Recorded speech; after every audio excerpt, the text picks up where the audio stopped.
Hey, Gary Guth here with bagpipelessons.net.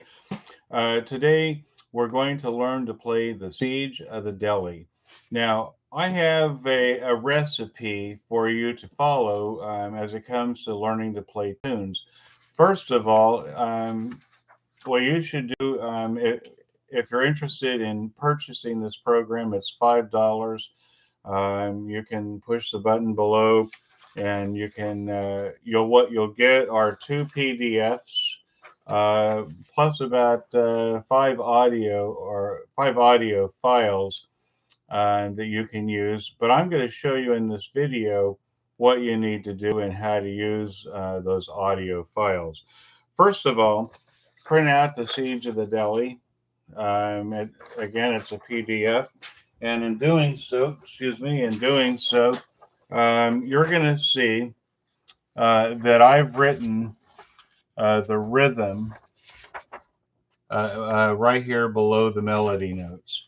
All right, and so in doing that, um, if you're not familiar with my rhythm program, there's a link below where you can take for free. You can take some primer rhythm programs, but basically I'm using 1 to 2 and stuff like that. Now, the Siege of the Delhi is in 2/4 time, and because 1 to 2 are the 16th notes in 2/4 march, like the Siege of the Delhi, we have dotted 16ths and 32nd notes in the melody.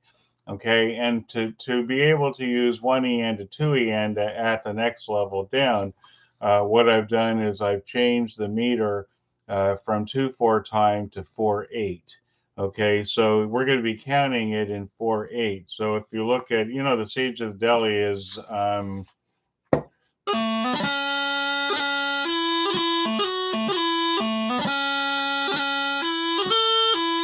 that's the Siege of the Delhi. So what I did is I wrote in the syllables for the first phrase for a 1, 3, 4, 1, a 2, a 3, 4, a 1, 3, 4, 1, 2, a 3. All right, so that's what I did. I wrote it in that far. If you look at, once you print this out and so forth, you take a look at the sheet. As a matter of fact, why don't you pause it right now and print it out, and then we'll talk about it. Okay, so you printed it out. I hope you did. So if you look at, so I have a dotted 16th and a 32nd note in a pickup measure, and a pickup measure is an incomplete measure, usually at the beginning of the tune, because not all tunes start on beat 1.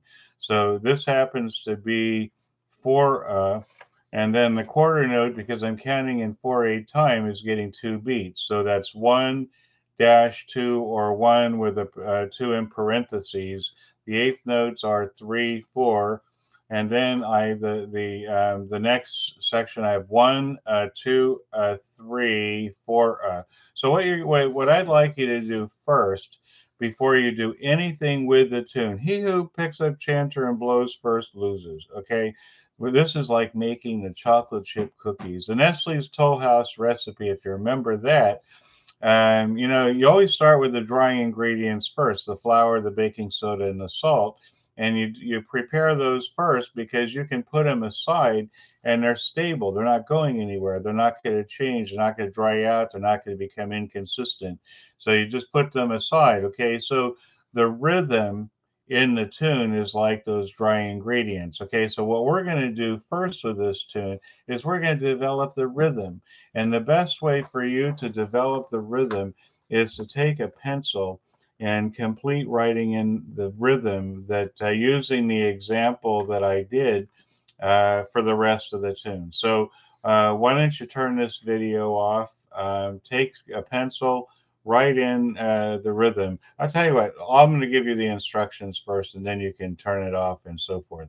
After you've written all the rhythm in, then you want to take your finger like this, and you're just going to read the syllables. 4, a 1, 3, 4, 1, a 2, a 3, 4, a 1. See, I'm doing just like follow the bouncing ball. Use your finger. And what you want to do is you want to get really fluent in saying 4 1 3 4 1 2 3 4 1. Then the next thing you want to do after those syllables are kind of flowing out of your mouth, and you want to say them out loud. Say them out loud. They're flowing out of your mouth out loud. Now you're going to take your like this. You're going to clap your hands, and I'm clapping to the eighth note because I'm in 4/8 time. 4 1 3 4 1 2 3 4 1 3 4 1 2 3 4 1. See what I'm doing? Just like that. You want to practice saying that all the way down. Okay. Once you say that, now you can put it aside. Okay, because what we're going to work on next is the technique of playing the Siege of the Delhi. Okay, so you put that aside, and then you're going to pull out the second piece of paper that I have, which are the Siege of the Delhi prep drills. Okay, and so these are all the problems that happen to be in the Siege of the Delhi. My job as a teacher is to teach you how to practice this week. To teach you how to practice this week. That's what I do. Okay. So I'm going to show you how to practice these drills. Okay. So if you look at each problem is divided by two heavy double bars, and each measure has a repeat sign on it with a number 20. You know, the most important thing that you could do in teaching yourself technique are repetitions. You have to do a lot of repetitions, not three or four. You got to do as many as it takes. And so I guarantee that if you do enough repetitions, after like the 10th repetition or so, you're going to have an aha moment. Your brain's going to say, "Oh, I got this." Okay. Well, when that happens, what is it? All of a sudden, it starts to speed up. So you're plodding along, you're doing it really slow and stuff, and then you have this aha moment, and all of a sudden it starts to accelerate on its own. That's how your brain is telling you now. Oh, I got this. Okay. So in the first section, we're learning B to the grip on C. Okay, here the first thing. This is about coordination. This isn't even about music yet. Okay, so what you're going to do is you're gonna talk your way through the fingering. So I've got B, low G to grace note C, B, low G to grace note C, B, low G to grace note C, B, low G to grace note C, B, low G to grace note C. Do you see what I'm doing? You do that first, and then what you're going to do is as you do enough repetitions, you're creating a rhythm, and it's starting to get faster, isn't it? Okay. So then the next thing, so I'm going to count it now. Okay. So the first measure of quarter notes, I'm tapping my feet. You hear my feet? 1 2 3 4. 1 2 3 4. 1 2 3 4. 1 2 3 4.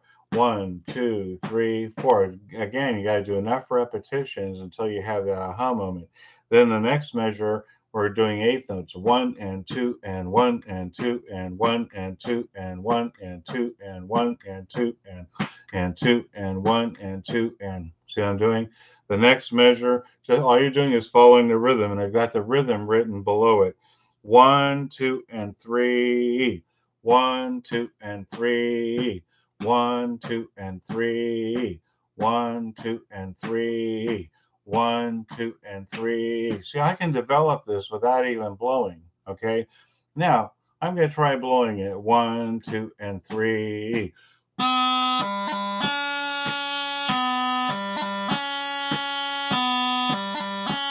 Now, as I'm playing that like that, I'm going to play enough repetitions, and then I'm going to start accelerating it.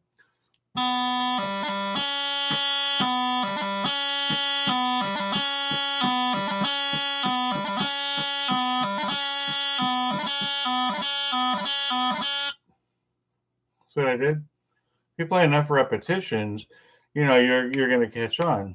Boom. Okay. Do the same thing. Here's what you do. You do the same thing with all of these exercises. Number one, talk your way through the positions. Practice moving your fingers to the rhythm. Use the rhythm that's written below them. Okay. That's the next thing that you do. Okay. Then you're going to come over to the tune again. And what you're going to do is I call it crossing the creek. Crossing the creek, okay? So that means you're out on a hike. You know, you come up to a creek. The goal is to get across the creek without falling in the water, okay? So what do? You look for a series of rocks where you can move from one rock to the next rock to the next rock to the next rock to finally get across the creek. All right, so crossing the creek in the music means that your goal is to get from one melody note position to the next through the grace notes and the doublings. But you can't move until you know where you're going. Okay, so you're just gonna take your time moving from one position to the next. Okay, after you've done that a few times and you're not having any problem, then you're going to play it in what I call 8/16. Okay, so we're taking it all the way down to the 16th note, and I call this 8/16 even. There's an audio that you can listen to with that. Okay.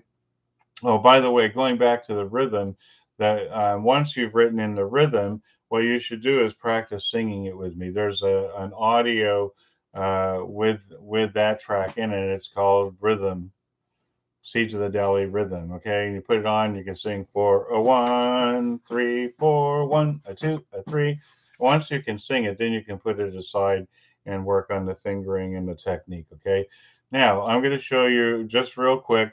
8/16 even means I'm taking all the dots and the cuts out of the piece at the 16th note level. Okay, so 8/16 sounds like this.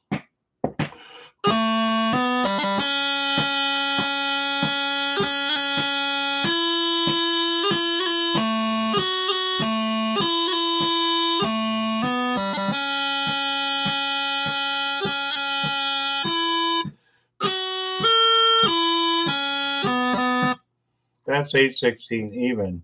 Now, the advantage of playing it that slow, tapping to the 16th note means that I'm controlling the speed. I'm tapping it really slow so that I can, so that I can execute the doublings. Cha-da, cha-da. So I'm playing my doublings really slow.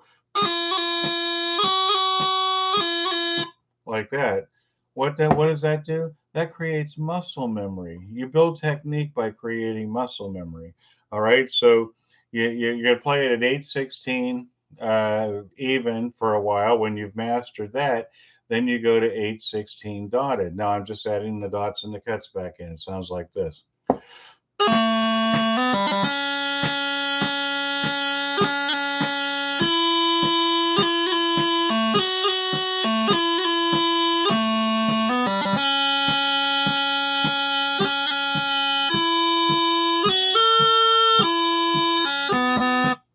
See what I'm doing? Adding the dots and the cuts back in. After you've mastered it at that level, then you're going to play it in 4/8. It'll sound like this.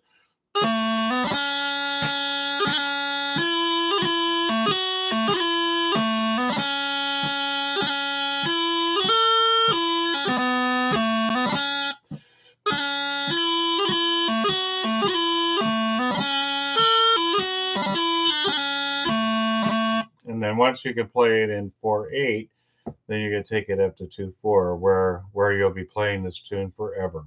It'll sound like this.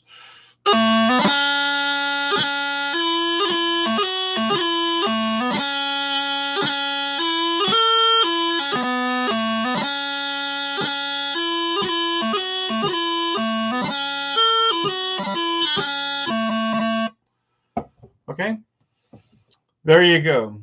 Now, doing the fingering and stuff, going back to the chocolate chip cookies, is the butter, the eggs, the sugar, the brown sugar, the vanilla, and when you put it all together, you add the chocolate chips. Then you can cook them. Okay, so building a tune is like making chocolate chip cookies. All right, but that's what you do with this process. You can get all the materials down below. It's $5. $5. And if you have any questions, you can email or give me a call, and I'm happy to help you out. All right, I hope you have a great day, and I hope you enjoy playing the Siege of the Delhi.